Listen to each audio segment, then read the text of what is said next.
here, but we wanted to welcome Abby, who is the president and CEO of Empire Media, which publishes Saratoga Living and Capital Region Living magazines, as well as programs for SPAC, the Albany Symphony, and other nonprofit organizations.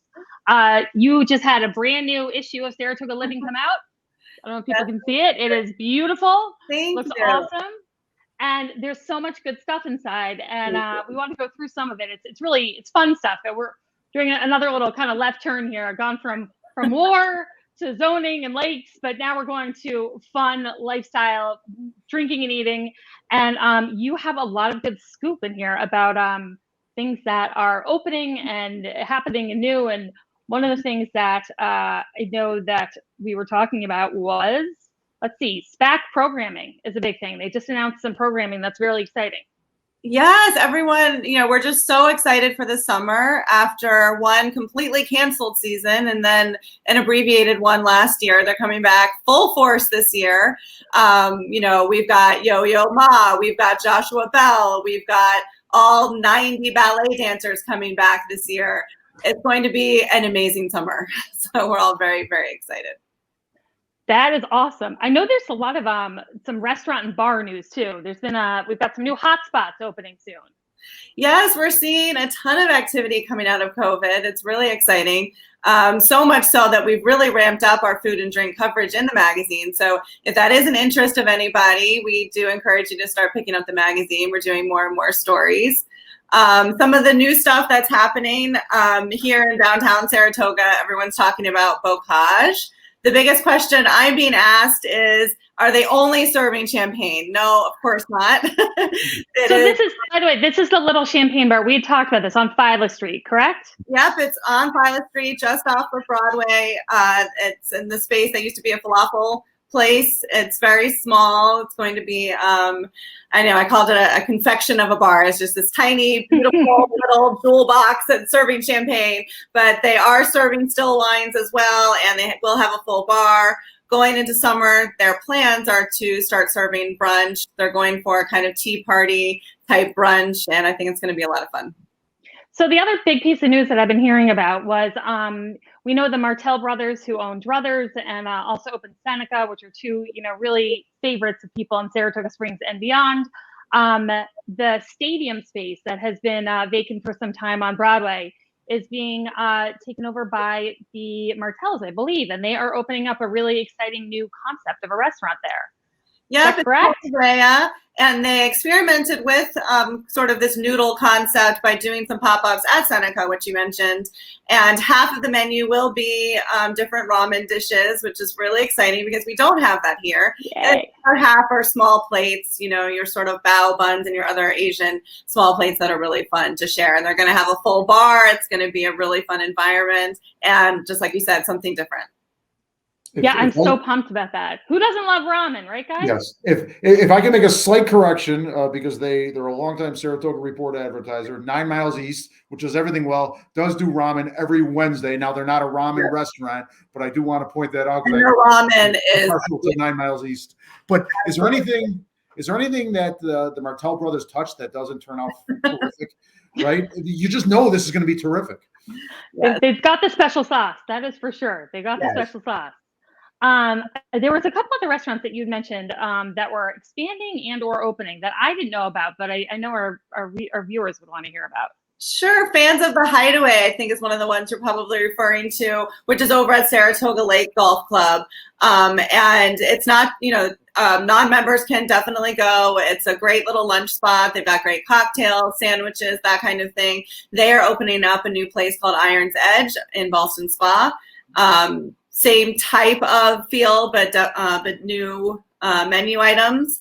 We talked about Ray, we talked about bocage. Oh, and then Artisanal Brew Works is opening a much bigger tap room on the way to Nove from downtown. And they're offering Bloody Marys, their first kind of cocktail. So we're hoping they're going to expand.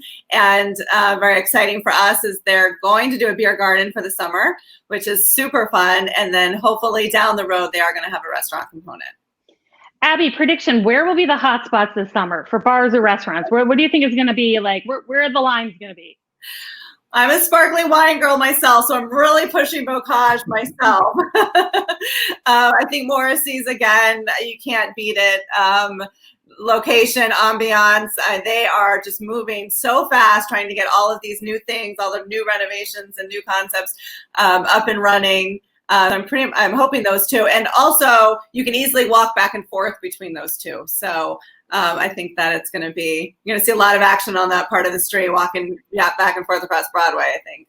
Dan, what are your favorite summer, spring outdoor eating spots? Do you have any favorites? You mentioned you mentioned Seneca earlier, and my wife and I love it there. We've never been to the outdoor patio, but we absolutely love it there. Anywhere along Broadway, is there a bad seat at any restaurant? You're going to get great food, a beautiful view. The ambiance, the commotion is actually appealing to me. I'm a Saratoga lover from the heart. We talked earlier, Abby, and I won't get back to getting so serious again, but we are so fortunate here. When there's serious things going on in the world, we realize we're that much more fortunate. But even when life is pretty even keeled, we still are so fortunate here to have what we have here in Saratoga Springs. Are there some problems? Certainly. Is it perfect? Are there things we need to address? Do we have to become more human? Absolutely. But at the same time, I'm going to enjoy life as much as I can during times that I can. Again, we're taking pauses. And you know what makes everything better? A drink and a good meal, right? Yes. And you said Broadway restaurants. I got to just give a shout out to my little hood down on Henry Street, because Henry Street is popping. There's so many great spots down there. Down Phyla, this new champagne bar, but then you keep going. You've got Hattie's. You're right. Yeah, it's not limited. It's in the outskirts, even the outskirts. You mentioned Nove, and there's other restaurants into Wilton, and down in Malta. We have a plethora of choices here. And a Boston Spa as well. I love Boston Spa restaurants. Of course, I'm going to tell everybody to eat in Saratoga Springs, because we like the sales tax, right? So everybody eat in Saratoga Springs, please. But Abs, you also were telling me about this concept that's opening up, I think, at the mall, that I was like dying over, because I thought it was so interesting. Are you talking about the X-Files Museum? The X-Files Museum, Saratoga. We're getting an X-Files Museum. At the mall. What does that even mean? Oh, it's going to be something. I'm pretty excited to go down there. They have now, since press time, they have committed to the opening date of April 30th. So we still have a few weeks. This couple loves the X-Files. They have a great story. They have been collecting things for years now. And they actually bring their memorabilia on the road to the various X-Files conventions and things. But they have some items from the actual shows that were so big they have been unable to travel with them. So when I'm talking fans from around the world, I am literally talking. We've been getting messages from people around the world dying for this museum, and the show creator, which in this world is a god, is coming to the opening on April 30th. Wow. So we're talking a big deal. David Duchovny himself on TMZ gave his blessing. Then we have the show creator. There's a lot of things coming to the ribbon cutting. I mean, this is sort of a big deal. So very exciting. Can I put you on the spot? Do you know where in the mall this is going to be? No, it's actually on Route 50, just past the mall. Oh, I'm sorry, on the other side. That's right. Across Route 50. Exactly. So I love this. We can say, like, we have an article. I don't have it on. We've got the racing museum, the dance museum, we've got a children's museum, and then we've got an X-Files museum. That's awesome. Back to the current issue of the magazine. I have not seen it yet, but based on your previous issues, your articles and your pictures just pop. That is such an enjoyable read, that magazine. So I encourage all of our readers. Abby, briefly tell readers where they can find Saratoga Living, the current issue. We are a free magazine. We're in Hannaford. We're in Price Chopper. We're in Select Stewart's. And we are in all of the boutiques and most of the restaurants in downtown and in places all over the Capital Region. Robin did show our flip side, which is Capital Region Living. And that does mean that we are, we're down as far as Greene County and north as far as Glens Falls. So we are literally all over. So. Well, I just want to say thanks, Abby, because we are big supporters of local media and local journalism. And I know it's been a struggle for everyone to get through the pandemic. And you guys, have kept going and persevered. And your online content is fantastic.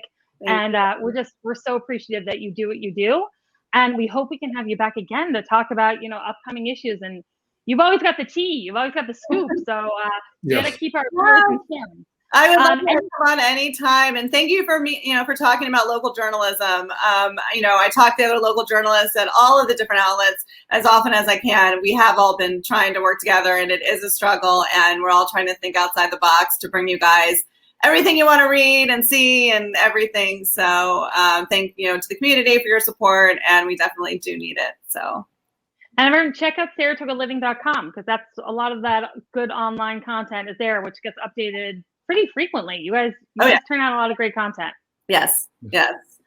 Well, thank you so much, Abby. We are going to let you go so Dan and I can do our quick cheer and jeer and then sign off. But thank you. We appreciate your coming on. See you soon. Dan, it's just you and me now, bud. Wow, breaking new ground. I know. Should we wrap up with our cheer and jeer for the week? Yes, absolutely. Would you like to go first, or you would like me to go first? Why don't you take it away? Take it away. Okay. Well, the cheer is going to be obvious to not just Adam Israel, but all the Adam Israels out there, whether they're from Saratoga or California or other countries. The people that are helping in Poland and other areas of Europe. This humanitarian crisis, war first, and then a humanitarian crisis resulting. They often go hand in hand, of course.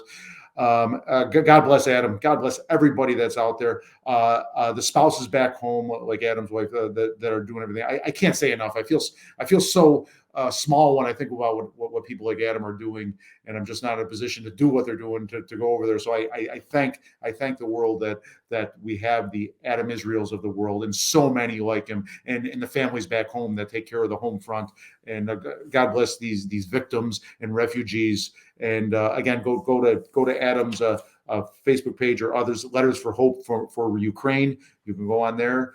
So that is my cheer. I don't have an official jeer, but within the past 20 hours, Robin, as we briefly talked, is there's and I'm not jeering Gaffney's, but that issue has come up. That's a negative issue that we need to follow up on next week. We weren't. This just started breaking, at least as a major news story yesterday, that some police officers got injured and some issues going there.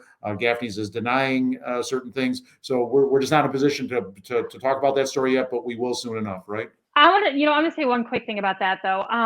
Gaffney's over the last summer, when I was public safety commissioner, were very proactive in working with us when things were getting really rough downtown, and they really did put forth some extra effort to make sure they were in communication with the police department when an issue came up, and got us there right away so things didn't escalate. I just have to say one quick thing about that. I see online everyone talking about how we have to shut down Gaffney's, pull their liquor license, shut down Gaffney's. And I just have to say, if anyone in Saratoga Springs thinks that our downtown problem on Caroline Street will be solved by closing a single bar, you are sorely mistaken. That is not the answer. This is a symptom, that is not a cause. And we have to have a much bigger picture conversation about how and why we have this really intense, hard partying scene that has really spiraled out of control and is putting everyone's safety at risk. But shutting down one bar, guess what, guys? You want to know what's going to go into that bar when it gets leased again? Some other iteration of Gaffney's. It's not going to change a thing. So I just want people to realize that and kind of understand that this is not just like a problem relating to one single spot. So anyway, quick note on that. But my cheer and jeer for the week. My cheer is Chowderfest. Chowderfest is something I've loved going to when it started. It kind of turned into a little bit of a beast. I didn't love it the last couple of years because it just turned into like a massive drunk fest, which I wasn't a huge fan of. But I'm glad that it's back this year, and I love how they're doing it, which is all week long. When it starts, you can order chowder or go to all the participating restaurants and have chowder and taste it and sample it and rate it and whatnot. And then they're having a Saturday event, but they're trying to incorporate, I know, some kids elements and whatnot. And I know it's great for the restaurants and businesses and bars. I hope that people maybe don't decide to like go crazy, binge drink and go nuts the way they have in years past with this kind of new iteration of how it's happening. But I'm just glad to see it back, as I am with everything else that's been gone during COVID. I'm glad it's back. My jeer for the week is not local. It is Bill Barr. Bill Barr, you suck. You sucked when you were in office, or when you were appointed. He was our attorney general under Trump. He in December of 2020, he came out being very critical of Trump, in the last month of his presidency. We needed you to be critical a lot sooner than that, Bill Barr. Now you've got a book. You're going out doing interviews because you're trying to sell your book. Don't buy the book, people. Don't buy the book. He screwed up big time when he was Attorney General, and let's not support him now and put money in his pocket because he's decided to tell his story and make some money off of it. So, Bill Barr, you're my dear of the week. You suck. Also, Putin, you're my dear permanently. You're evil. You're awful. You are putting this one man is putting the entire world in jeopardy, and it's affected millions and millions of people because of one deluded man. So if I were in charge, I would have every weapon in this world pointed at him, because the guy's got to go. So Putin, we're watching you. Well done, Robin. Dan? Well done. Thanks. I'm sure he's shaking in his boots right now when he sees this. He'll be terrified that I've said that. But we are going to try to be back up live again tomorrow with Adam when he's on the border. But other than that, we will see you all next week. I think our new format, our new platform was working well. I didn't get it going as much as I wanted to. It's a little tricky. We're figuring it out, but happy to have another episode of Talking Saratoga. Wow, you did a great job, Robin. Thank you for all the years. She is the tech person. She's not only the on-air talent, she is the tech person, folks. We're trying. All right, Dan. Well, thank you so much. We will be back in a week. Take care, everybody. Thank you. Bye.